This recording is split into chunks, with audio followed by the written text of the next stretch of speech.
Ce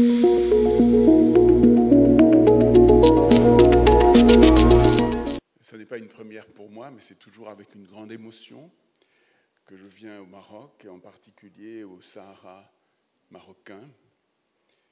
J'y retrouve des amis, j'y retrouve l'émotion ineffable que l'on rencontre à chaque fois qu'on met le pied sur cette terre marocaine, qui pour moi en plus est une terre non seulement amicale, mais une terre natale. Dirigée en outre par un souverain remarquable, impressionnant, dont nous avons eu hier des illustrations à travers les témoignages, et en particulier celui de son Excellence le Premier ministre, qui, dans un exposé étourdissant, nous a montré toute l'action de la monarchie au cours de ces 25 dernières années. Malheureusement, ce que je vais vous dire est moins enthousiaste et surtout plus technique.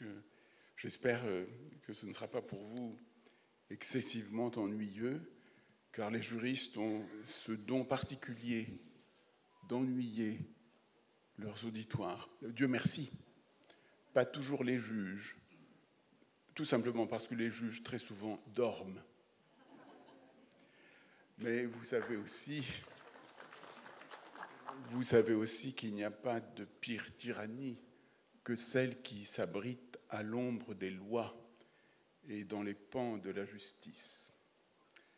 Or, précisément, les arrêts rendus par la Cour de justice le 4 octobre dans les affaires touchant au Sahara marocain dénotent la dérive de ce que le président de la première Cour de justice, Robert Lecour, appelait l'Europe des juges, dérive vers ce que j'appellerais un gouvernement des juges, dans la plus pénible interprétation de ces termes.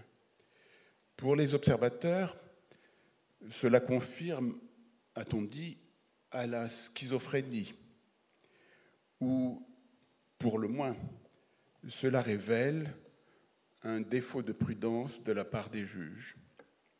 Les faits sont complexes. Brièvement, par 2 décisions de 2019, le Conseil de l'Union européenne avait approuvé la conclusion de 2 séries d'accords entre l'Union et le Royaume du Maroc sur la modification de certains protocoles de l'accord euro-méditerranéen qui établit l'association entre les communautés européennes, maintenant l'Union européenne, et les États membres, d'une part, et d'autre part, le Maroc. L'autre décision, objet du débat judiciaire, porte sur la conclusion d'accords de partenariat dans le domaine de la pêche. Ces 2 décisions ont été adoptées à la suite de 2 arrêts de la Cour de justice par lesquels il a été jugé que l'accord d'association euro-méditerranéen et les accords de pêche ne couvraient pas, en dehors du territoire du Royaume du Maroc, ne couvraient pas le territoire dit non autonome des provinces du Sud. Et il y a eu en outre un arrêt sur renvoi préjudiciel qui, diligenté par une association anglaise, avait conduit à l'annulation de ces décisions. En un mot, les décisions qui approuvaient les accords étendant aux provinces du Sahara les dispositions de l'accord, c'est-à-dire au fond les tarifs préférentiels le bénéfice des tarifs octroyés aux produits d'origine marocaine. Cela a été annulé par la Cour. Il faut ajouter que le même jour, la Cour a rendu un arrêt qui touche à l'étiquetage des produits, en particulier pour la vente de tomates et de melons, sur une demande de la Confédération paysanne française, c'est-à-dire un syndicat soucieux de distinguer les produits marocains et les produits originaires du territoire du Sahara. Par conséquent, par cet ensemble de décisions, ce qui nous fait 5 arrêts, ou plutôt 5 décisions qui vont porter sur ces accords, la Cour anéantit en quelque sorte tout ce qui a été négocié. Alors, il y a 2 surprises. La première surprise, c'est qu'en dehors de l'affaire préjudicielle imputable au syndicat français, pourquoi le Polisario est-il parti à l'instance et a-t-il pu déclencher ce contrôle de la Cour? Et seconde surprise, pourquoi la Cour européenne traite-t-elle de la souveraineté territoriale d'un État non membre de l'Union européenne? Sur la première question, il faut bien comprendre qu'il existe une véritable stratégie judiciaire du Polisario, puisque ces arrêts font suite à toute une série d'arrêts déjà tranchés par la Cour. Nous en sommes désormais à plus de 10 arrêts sur ces mêmes questions. Et ce n'est pas seulement le Polisario qui agit, mais toutes sortes d'associations de soutien amical, telles précisément cette association à laquelle je faisais allusion, Western Sahara Campaign, qui a déclenché des procédures préjudicielles à partir de juridictions britanniques. Par conséquent, plus de 10 décisions de justice contre la marocanité du Sahara pour l'exclusion des provinces du Sud des avantages préférentiels des accords, c'est assez étonnant. Pourquoi le Polisario? Pourquoi la Cour? Précisément, la Cour, à la lecture des traités, la Cour assure le respect du droit dans l'application et l'interprétation des traités européens. C'est là sa mission, c'est là sa limite. Elle n'est qu'un juge. Sans doute, la Cour doit aussi, comme toutes les institutions européennes, respecter le droit international. Et cela est inscrit aussi dans les traités. À plusieurs reprises, les traités rappellent le respect du droit international, son développement, mais n'investissent pas la Cour d'un pouvoir de création du droit. La Cour n'est pas un législateur, la Cour ne dispose pas d'un pouvoir de décision en matière de droit international et, à plus forte raison, de politique étrangère. Sa jurisprudence n'est pas source de droit international. Or, au fur et à mesure des affaires relatives au Sahara, la Cour est devenue créatrice d'un nouveau droit international, ce que j'appellerais un droit des fictions, qui fait qu'on pense, en regardant la Cour, à la formule de Jean-Jacques Rousseau, selon lequel le pays des chimères est en ce monde le seul digne d'être habité. Il n'est rien de si beau que ce qui n'est pas. C'est vraiment la formule qui s'applique à la Cour dans cet exercice intellectuel douteux auquel elle se prête à propos du Sahara marocain. En réalité, cette jurisprudence ouvre une politique dangereuse pour deux raisons qui feront l'objet de deux observations. Tout d'abord, ce faisant, la Cour modifie sa place dans les institutions. Ensuite, la Cour, ce faisant, porte atteinte à la souveraineté d'un État étranger à l'Union européenne. Première observation, la Cour modifie sa place dans les institutions. Loin de se prononcer à la lumière du droit international, la Cour se prononce en opportunité et en inventant, je dis bien en inventant, en recréant le droit international, ce que j'appelle un droit des fictions. Et il faut ajouter que la Cour ne saurait, par sa propre appréciation, modifier et créer le droit international.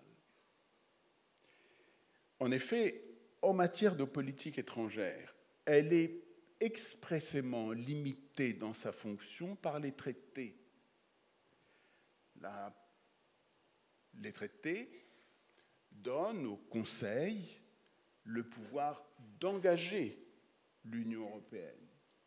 C'est le Conseil qui autorise les négociations, c'est le Conseil qui fixe les lignes de la négociation, c'est le Conseil qui actionne, autorise la signature des traités, c'est le Conseil qui sanctionne la conclusion du traité. Quant à la Commission, elle est simplement l'instrument du Conseil. Elle est l'organe qui négocie sur la base des instructions, des directives de négociation formulées par le Conseil. Enfin, le Parlement qui est un législateur paralysé dans l'Union européenne, le Parlement est simplement informé et, le cas échéant, invité à émettre un avis. Par conséquent, la seule intervention possible de la Cour ne peut se faire qu'à la demande des États membres, qu'à la demande du Parlement européen, du Conseil, de la Commission, pour émettre un avis sur la compatibilité d'un accord envisagé avec les traités. La Cour ne dispose pas donc d'une compétence de contrôle sur l'accord. Elle fait connaître, quand on lui demande, un avis sur la compatibilité de l'accord international et des traités. Et si elle est saisie des décisions du Conseil qui portent et mettent en œuvre un accord, la Cour devrait s'en tenir à un contrôle formel de la décision, un contrôle externe, sans que celui-ci porte sur le contenu de l'accord. Ce n'est pas un contrôle matériel. Or, voilà que la Cour non seulement accepte des recours assez imaginatifs du Polisario, voilà qu'elle répond à des questions préjudicielles et qu'elle annule ou paralyse l'effet d'accords internationaux, alors même qu'elle n'est pas dans sa compétence. Ce faisant, la Cour crée un droit des fictions. C'est un juge révolutionnaire. C'est un juge qui bouleverse l'ordre international à deux égards. Première fiction. La Cour, tout d'abord, consacre la capacité d'ester en justice du Front Polisario. Pour la Cour, il s'agit d'un mouvement de libération nationale, autoproclamé, c'est sa formule, créé dans le dessein de lutter pour l'indépendance à l'égard du royaume du Maroc, du territoire non autonome. Elle reprend la formule de l'article 73 de la Charte des Nations Unies. Or, nous savons très bien que le Sahara n'est plus territoire non autonome au sens de la Charte. Il ne l'est plus depuis le départ des Espagnols, étant entendu que la qualité de territoire autonome suppose des procédures d'inscription de l'État qui contrôle le dit territoire. Mais ici, la Cour dit que dans la mesure où le Front Polisario cherche, en se fondant sur le droit à l'autodétermination du peuple du Sahara, à établir un ordre juridique étatique pour ce territoire, il ne peut être nécessaire qu'il soit constitué en personne morale d'un ordre juridique national en particulier, et il est, dit-elle, l'interlocuteur légitime dans le cadre du processus mené en vue de la détermination du Sahara occidental, c'est la formule de la Cour naturellement, sous l'égide des Nations Unies qui devraient décider. En vérité, c'est là une fiction. Le Front Polisario n'est pas recevable en tant que tel dans un tel recours. Il n'a pas la personnalité juridique dans l'ordre international, il n'est pas un sujet du droit international, il n'a même pas besoin d'être un sujet d'un ordre politique, d'un ordre juridique interne, dit la Cour, pour voir sa demande accueillie. Car au fond, sa qualité pour agir est d'être directement concerné par les décisions attaquées. Et elle ajoute, ce qui semble contradictoire, tout en n'ayant pas été officiellement reconnu comme étant le représentant exclusif du peuple du Sahara occidental, notez, du peuple du Sahara occidental, le Front Polisario est, conformément aux instances de l'ONU, un interlocuteur privilégié en vue de la détermination du futur statut du Sahara. Première fiction, ce Polisario, personne juridique susceptible d'engager une action.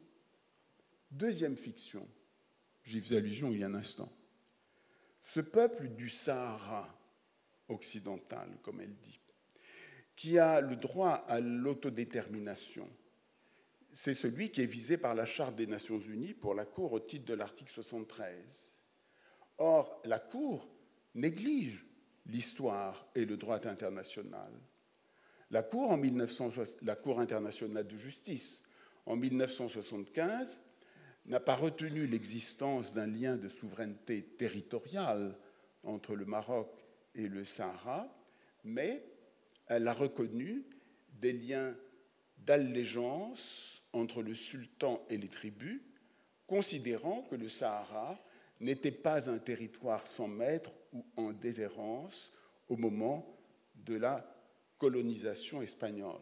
Ensuite, la Cour, qui n'a même pas regardé l'avis de 1975, la Cour ignore l'histoire du Sahara. Elle ignore en particulier l'accord de Madrid de 1975, qui constitue en droit international un acte de restitution du territoire tel que réclamé par le roi Mohamed V dès 1958. Dès 1958. Et dans ses discours prononcés à Ceuta, dans ses discours prononcés dans la vallée du Dra à propos de Ceuta et de Melilla et de la zone de Tarfaya ainsi que d'Ifni. De ce fait, la restitution est la solution qui a été consacrée par la pratique international. Et cette rétrocession, qui est intervenue au fond en 1975, cette restitution a été consacrée par la marche verte évoquée hier de manière tout à fait grandiose. Mais la fiction inventée par la Cour va au-delà, car elle relève que la majeure partie de la population actuelle du Sahara occidental ne fait pas partie du peuple titulaire du droit à l'autodétermination. Là, vraiment, on croit rêver. La population du Sahara actuel, celle qui vit effectivement sur le territoire, ce n'est pas ça, le peuple du Sahara. Le peuple du Sahara, c'est cette chimère, c'est cette fiction extraordinaire qui est hors des frontières et qui est représentée par le Polisario. Par conséquent, on est tout de même saisi par l'interprétation qui est ici donnée de la réalité. Il existe un peuple du Sahara qui est une abstraction qui justifie l'action d'un mouvement qu'on peut qualifier de terroriste en lui permettant de venir remettre en cause les arrangements internationaux qui résultent de négociations par l'Union. Enfin, je ne veux pas entrer dans un détail trop technique, mais il faut ajouter que la Cour donne à l'effet des traités une interprétation tout aussi étonnante. La Cour invoque en effet ce qu'on appelle l'effet relatif des traités,